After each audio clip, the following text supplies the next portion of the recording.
Hello mister Gulshan, hi, good evening. I am so sorry, मैं ऐसे आपको call कर रहा हूँ। Mister Gulshan, I am calling from NGO. मुझे आपका नंबर प्रकाश ने दिया था, प्रकाश जिनकी ये हार्डवेयर की दुकान है।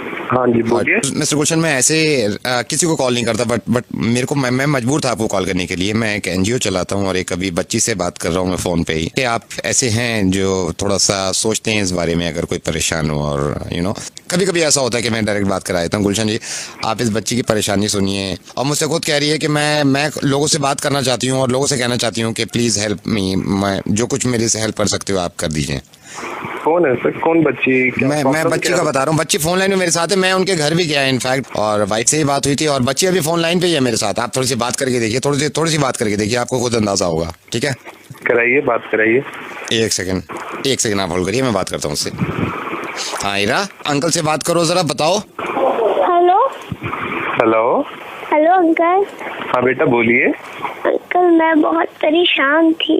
क्या हो गया था इसे? बेटा बताओ, पूरी बात बताओ। मेरे पापा मुझसे 2 दिन से नहीं मिले थे। 2 दिन से नहीं मिले थे?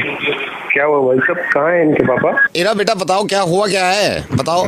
2 दिन मेरे साथ कोई नहीं।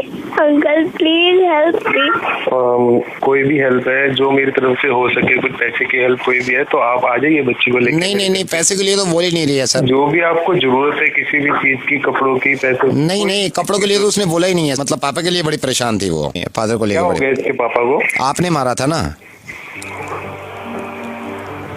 आपने मारा था उसको। गुलशन, कमाल है यार, ये तो कमाल हो गया। एक इंसान के कितने चेहरे हो सकते हैं, कितने कितने चेंजेस आ सकते हैं उसमें।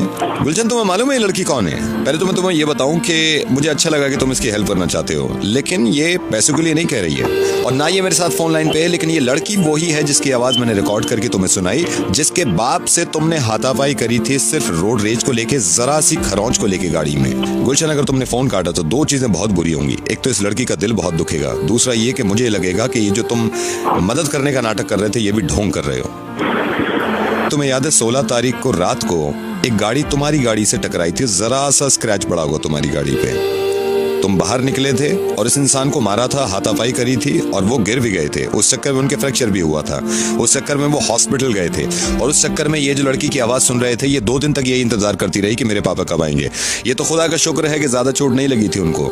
इस लड़की की जरा सी परेशानी सुनी तुमने घर पे बैठ के तो तुम्हारा दिल भी करा कि इसकी मदद करूं, लेकिन जब रोड पे इसका चेहरा दिखा और इसके बाप के साथ तुम हाथापाई कर रहे थे, जब मासूम नहीं दिखी तुम्हें। गुलशन, मैं रेडियो मिर्ची से नवेद बोल रहा हूँ। ये जिम्मेदारी मैं अकेला तो नहीं रह सकता ना कि हर किसी के घर में घुसूं, हर किसी के दिमाग में घुसूं और ये कहूँ कि सड़कों पे लड़ना नहीं चाहिए, गाड़ियों के स्क्रैचेस के चक्कर में एक दूसरे को मारना नहीं चाहिए, है ना, सड़क पे भड़कना नहीं चाहिए। नावेद, वो बात उधर से तो आप इस लड़की को ये समझा सकते हैं आपके बात उधर से शुरू हुई थी, जब वो उस वक्त ये रो रही थी कि लड़ाई मत करिए, अपने पापा से भी कह रही थी, आपसे भी कह रही थी, तो आपके समझ में आया था कि नहीं लड़ना चाहिए। ये भी पॉसिबल था कि मैं इस वक्त फोन इस लड़की के बाप को कर रहा होता और आपकी लड़की को फोन पे लगा के कर रहा होता, तो आपकी लड़की भी इतनी परेशान होती। बस इस बात को समझिए तो सही कि जब ये लड़की जरा सी परेशान आपको दिखी और आपने मदद करनी चाहिए, उस वक्त जब ये रो रही थी और ये कह रही थी कि लड़ाई मत करिए, तो आपका गुस्सा इतना हावी हो गया था आप पे कि आपको ना तो मासूम लड़की दिखी, ना आपको दुनिया दिखी, ना आपको अपनी जिंदगी, ना दूसरे की जिंदगी दिखी। मैं अब भी आपसे कह रहा हूं कि आपकी या किसी की भी नजर में अगर इंसान से बढ़कर गाड़ी की कीमत है तो 1 नंबर के फूफी हैं आई एम सॉरी। गुलशन, एक बार मैं आपको एहसास दिलाना चाहता हूँ, ये मुझे बताया था जब वहां पे लड़ाई हो रही थी आपकी इनके पापा से, तो आप इतने गुस्से में थे कि इस लड़की की आवाज भी नहीं जा रही थी आपके।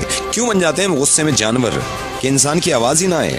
ये जरा सुनिएगा मासूम की आवाज। हेलो अंकल, मेरे पापा मुझसे 2 दिन से नहीं मिले थे। 2 दिन मेरे साथ कोई नहीं।